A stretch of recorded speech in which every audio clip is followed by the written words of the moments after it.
Assalamualaikum warahmatullahi wabarakatuh. Halo semua, perkenalkan nama saya Lilis Rohma, kelas MPIF, mata kuliah pengantar kurikulum. Dosen pengampu Herni Irmayani MPD. Baiklah, di sini saya akan menjelaskan PPT saya yang berjudul Kurikulum KTSP. Baiklah, langsung saja. Di sini ada beberapa topik pembahasan yang akan kita bahas. Yang pertama yaitu pengertian KTSP, tujuan khusus penerapan KTSP, dasar penyusunan KTSP, prinsip pengembangan KTSP, komponen KTSP, dan yang terakhir proses penyusunan KTSP. Baik, kita masuk pada pengertian KTSP. Apa itu pengertian KTSP? KTSP adalah kurikulum operasional yang disusun dan dilaksanakan oleh masing-masing satuan pendidikan.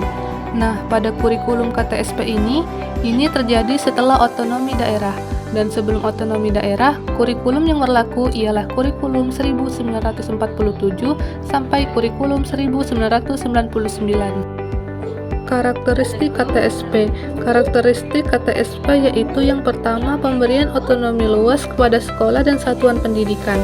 KTSP memberikan otonomi luas kepada sekolah dan satuan pendidikan disertai seperangkat tanggung jawab untuk membangun kurikulum sesuai dengan kondisi tempat sekolah.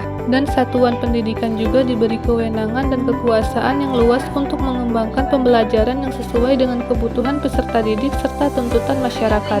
Yang kedua adalah partisipasi masyarakat dan orang tua yang tinggi. Orang tua, peserta didik, dan masyarakat tidak hanya mendukung sekolah melalui bantuan keuangan, tetapi melalui komite sekolah. Dan Dewan Pendidikan meluaskan dan mengembangkan program-program yang dapat meningkatkan kualitas pembelajaran.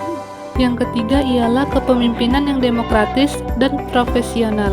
Kepala sekolah dan guru-guru sebagai tenaga pelaksana kurikulum merupakan orang-orang yang memiliki kemampuan dan integritas profesional.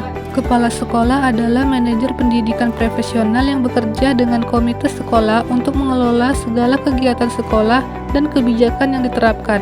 Dan guru-guru yang direkrut oleh sekolah merupakan pendidik profesional dalam bidangnya masing-masing, sehingga mereka bekerja berdasarkan pola kinerja profesional yang disepakati bersama untuk memberi kemudahan dan mendukung keberhasilan pembelajaran peserta didik. Baik, kita masuk ke tujuan khusus penerapan KTSP. Tujuan khusus penerapan KTSP di sini terdiri dari 3. Yang pertama adalah peningkatan mutu pendidikan.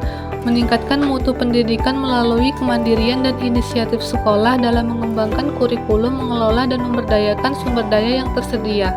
Yang kedua ialah meningkatkan kepedulian warga, sekolah, dan masyarakat. Pada kurikulum-kurikulum sebelumnya, sekolah hanya berfungsi melaksanakan kurikulum yang telah disusun secara terpusat. Dengan KTSP tidak lagi hanya berfungsi sebagai pelaksanaan kurikulum yang telah diatur secara khusus, akan tetapi juga sebagai pengambil keputusan tentang pengembangan implementasi kurikulum.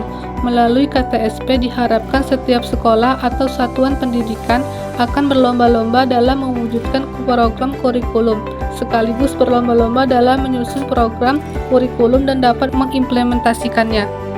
Selanjutnya kita masuk pada materi berikutnya, yaitu dasar penyusunan KTSP. Dasar penyusunan KTSP terbagi menjadi 2, yaitu landasan empiris dan landasan formal. Yang pertama yaitu landasan empiris. Di antaranya adalah 1. Adanya kenyataan rendahnya kualitas pendidikan kita, baik dilihat dari segi proses maupun hasil belajar. Yang kedua ialah Indonesia adalah negara yang sangat luas, yang memiliki keberagaman sosial dan budaya, potensi kebutuhan yang berbeda. Yang ketiga ialah peran sekolah dan masyarakat dalam pengembangan kurikulum bersifat pasif. Landasan formal. Yang menjadi landasan formal KTSP disusun dalam rangka memenuhi amanat yang tertuang dalam Undang-Undang Republik Indonesia Nomor 20 Tahun 2003 tentang Sistem Pendidikan Nasional dan Peraturan Pemerintah Republik Indonesia Nomor 19 Tahun 2005 tentang Tanda Nasional Pendidikan. Prinsip pengembangan KTSP. 1. Berpusat pada potensi pengembangan, kebutuhan dan kepentingan peserta didik dan lingkungannya. 2. Beragam dan terpadu. 3. Tanggap terhadap ilmu pengetahuan, teknologi, dan seni. 4. relevan dengan kebutuhan kehidupan. 5. Menyeluruh dan keseimbangan. 6. Belajar sepanjang hayat.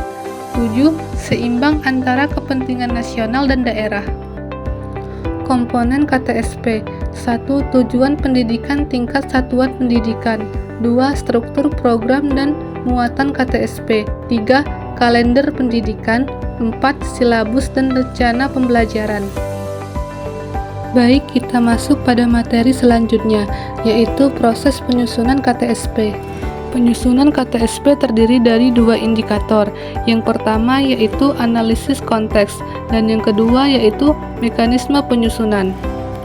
Analisis konteks meliputi yang pertama, mengidentifikasi standar isi dan standar kemampuan lulusan sebagai sumber dan acuan penyusunan KTSP.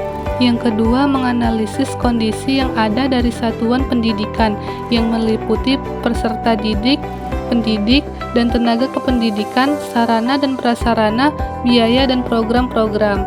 Yang ketiga, menganalisis peluang dan tantangan yang ada di masyarakat dan di lingkungan sekitar. Komite sekolah, dewan pendidikan, dinas pendidikan, asosiasi, profesi, dunia industri dan dunia kerja, sumber daya alam dan sosial budaya. Yang kedua ialah mekanisme penyusunan. Mekanisme penyusunan terdiri dari beberapa, yaitu yang pertama, tim penyusunan. Tim penyusunan KTSP pada SD, SMP, SMA, SMK terdiri atas guru dan kepala sekolah sebagai ketua merangkap anggota.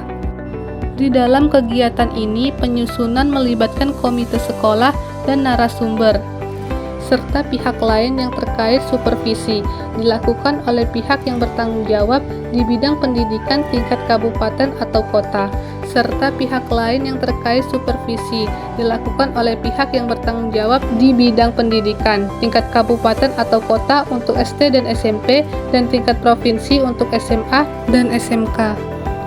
Yang kedua ialah kegiatan penyusunan KTSP, merupakan kegiatan dari kegiatan perencanaan sekolah atau madrasah.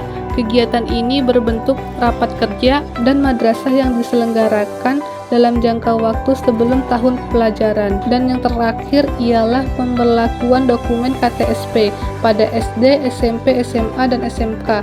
Dinyatakan berlaku oleh kepala sekolah setelah mendapat pertimbangan dari komite sekolah dan diakui oleh dinas tingkat kabupaten kota yang bertanggung jawab dalam bidang pendidikan untuk SD dan SMP dan tingkat provinsi untuk SMA dan SMK.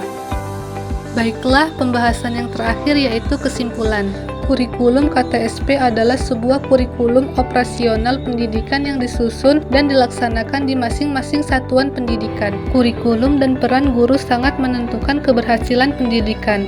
Selain itu, kurikulum harus mempunyai tujuan yang ingin dicapai, baik yang bersifat konkret maupun abstrak.